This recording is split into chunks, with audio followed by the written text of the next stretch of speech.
Good morning, students. Welcome back to the English classes. And in today's lecture, we will discuss about the determiners. This is your 17th chapter of your grammar book, which is given on the page number 70. Now, in this topic, determiners, we'll talk about what are the determiners and kinds of the determiners. So, first of all, we will talk about the what are the determiners. Determiners होते क्या हैं? So, the determiners decide or determine something about the noun in the sentence. Sentence में जो भी noun है उनके बारे में डिटरमाइन करते हैं या उन्हें वो डिसाइड करते हैं. ठीक है, तो जो भी डिटरमिनर्स होंगे वो नाउन के पहले लगाए जाएंगे और वो डिसाइड करेंगे कि इस सेंटेंस में ये नाउन है, वो डिफाइन करेगा. ठीक है, जैसे जैसे हम अभी आगे एक्सप्लेन करूंगी मैं आपको, that will be more clear to you all. Now, a, an, and the are the articles, and articles are further divided into definite and indefinite articles. Now here in notes it is given there are 6 kinds of determiners, in which the first one is articles, second one is demonstrative, third one is possessive, fourth one is distributive, fifth one is qualifiers, and the last one is interrogative. तो determiners के कितने kind हो गए students? 6 kinds. कौन कौन से? Articles, demonstrative, possessive, distributive, qualifiers and the last one interrogative. Now we will talk about all of these one by one. Okay, so the first one is articles. अब articles क्या होते हैं? Articles a, an, and the. Okay. Now articles are further divided into definite and indefinite articles. अब definite articles definite articles are those that refer to something in a particular or something that has been mentioned. For example, I saw a little boy. But उसके आगे अ लगा के क्या किया गया? उसको define कर दिया गया, उसको बिल्कुल स्पेसिफाई कर दिया गया है. Now the little boy was eating a candy. Now indefinite articles are those that refer to some groups or something that has been mentioned for the first time. जब भी फर्स्ट टाइम के लिए उसको identify किया गया है तो वो एन यूज होता है, और जब भी उसको सेकेंड टाइम के लिए यूज हुआ है, जैसे कि यहाँ पे फर्स्ट टाइम ए यूज हुआ था, देन सेकेंड टाइम वो स्पेसिफाइड हो गया है, मेंशन किया है आपने उसे, देन इट बिकम्स द, तब वो वहां पे द बन गया है ना. देखिए, now see the sentences. This is my pen, these tomatoes are rotten, you have landed yourself in that crowd. Now this, these, that, ये डेमोन्स्ट्रेट कर रहा है ना, ये बता रहा है ना कि किसके बारे में बात हो रही है, किस तरफ, कहाँ पे है, वो पास में है या दूर है, या किसके बारे में स्पेसिफाई कर रहे हैं. तो जब भी हम स्पेसिफाई कर रहे हैं, दे पॉइंट आउट कर रहे हैं जब किसी चीज को, तो वो क्या हो जाएगा? डेमोन्स्ट्रेटिव डिटरमिनर्स हो जाएंगे. ओके, सो अभी हम लोगों ने 2 काइंड्स ऑफ determiners पढ़ लिए हैं. First one is articles and second one is demonstrative. The determiners which demonstrate something, which talks about or point out something, that is known as demonstrative determiners. Now we'll next talk about the next one, that is possessive. Possessive determiners में क्या होगा बच्चों? उसमें possession show होता है, जैसे कि my house, our house, his mother. तो ये जो वर्ड्स हैं ये स्पेसिफाई कर रहे हैं कि एक्चुअली में उसका पोजीशन किसके पास में है, अधिकार किसका है, या फिर वो किससे बिलोंग करता है. Okay, if I talk about whose pen, तो आंसर मिलेगा माय. हुज, तो आंसर मिलेगा आर्स. मैं पूछती हूँ हुज मदर, है ना, तो यहाँ पे भी आंसर मिलेगा हिज. सो जहां पे भी पोजीशन शो हो रहा है, that is possessive determiners. Okay, I hope it is clear to you. Now come on the next page. Read these sentences. she finished all the brownies. Rana misses something every other day. Both the teacher and children are out of the town. Now, highlighted determiners are distributive as they express how something is distributed, shared or divided. देखो ये जो words हैं जैसे कि all, every, both, तो ये show कर रहा है कि कोई भी चीज किसी भी ग्रुप में या पर्सन में किस तरीके से डिस्ट्रीब्यूट हुई है, बांटी गई है, उसको ये डिटरमाइन कर रहा है, उसको दर्शा रहा है. ठीक है, तो इसलिए इसे क्या कहा गया है? Distributive determiners.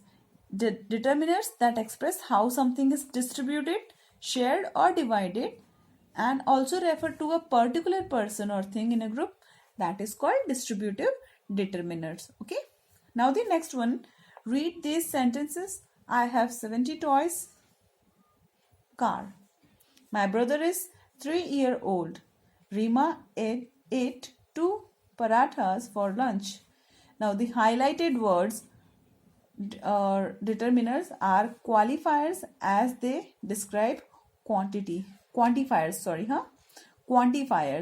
अब इसे क्वांटिफायर्स क्यों बोला गया है? क्योंकि ये क्वांटिटी बता रहा है कि मेरे पास कार है कितनी, 70. वो his brother is how many years old, 3 years old. Reema पराठे खाती है बट कितने. if I'll ask the question how many, तो हर जगह आंसर निकल के आएगा कुछ नंबर्स में, वो क्वांटिटी को शो कर रहा है. Then it is called quantifiers. क्या बोला जाएगा? Quantifiers. Now the next,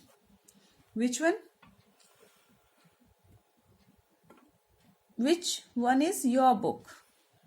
Here, which dish do you like? Whose bag is that? The highlighted determiners help to ask questions. इनकी हेल्प से हम क्या कर रहे हैं? क्वेश्चंस पूछ रहे हैं. तो जब भी हम जिन भी डिटर्मिनर्स की हेल्प से when we ask the questions that are known as interrogative determiners, उन्हें क्या बोला जाएगा? Interrogative determiners. Okay, now on the basis of these explanation you have to complete your exercises.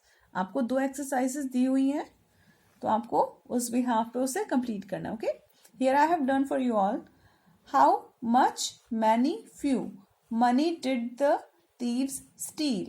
अच्छा, now see the thing, many और few ये दोनों ही नहीं use होगा, मच यूज होगा. क्यों यूज होगा ऐसा?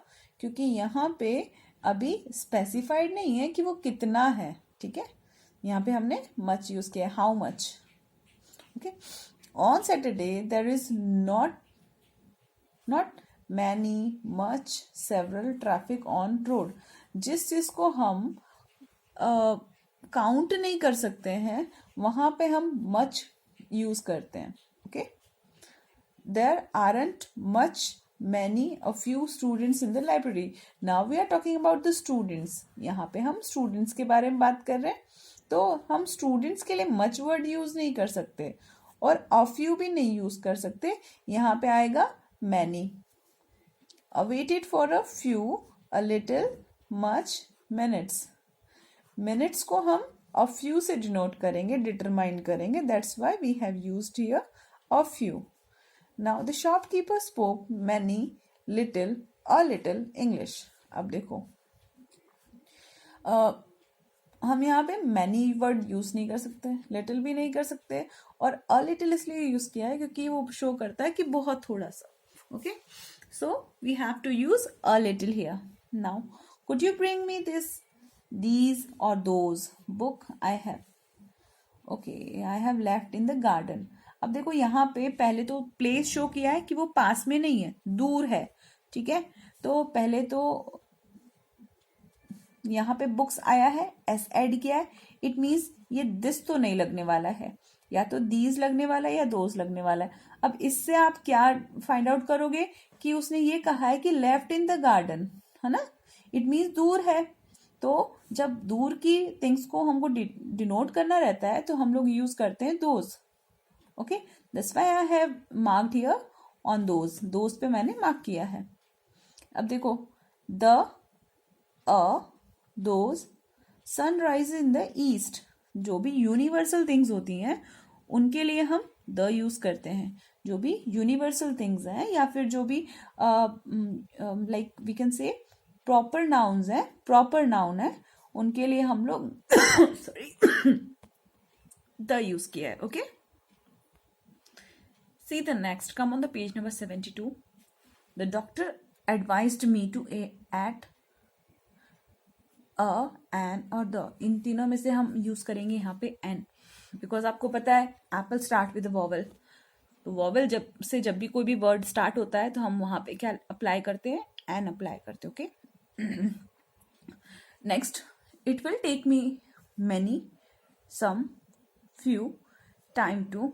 अच्छा, मैनी यूज नहीं होगा यहाँ पे टाइम के लिए. सम और few, it is some time, थोड़ा सा समय लगेगा, तो we will apply here some. और इसी बेसिस पे आपको क्या करना है, रिमेनिंग एक्सरसाइज को भी कंप्लीट करना है. Now we will move on to the second exercise, that is filling the blanks with suitable determiners. आपको सुटेबल डिटर्मिनर्स की हेल्प से इसे फिलअप करना है. Now could you bring me dash books from the library. कुछ books ला दोगे, that's why we have applied here few. Dash sunset in the west. अभी मैंने आपको एक्सप्लेन किया कि जो भी प्रॉपर नाउन होते हैं या फिर यूनिवर्सल थिंग्स होती हैं जिन उनके लिए हमें क्या अप्लाई करना पड़ता है, द अप्लाई करना पड़ता है.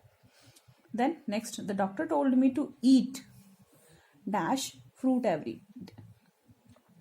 Here you will use that. Okay, next,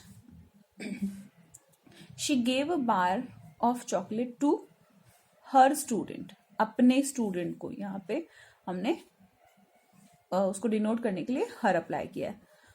on this behalf you have to complete the full exercise. तो ये हमारा डिटर्मिनर जो चैप्टर था वो भी कंप्लीट हो गया. तो हमने इसमें क्या पढ़ा बच्चों, डिटर्मिनर बेसिकली डिनोट करने के लिए होते हैं, आइडेंटिफाई करने के लिए होते हैं नाउन्स के फेजेस को. Okay, so I hope it is clear to you all. If you are facing any problem, you can ask me in the comment section. Thank you so much. Bye bye.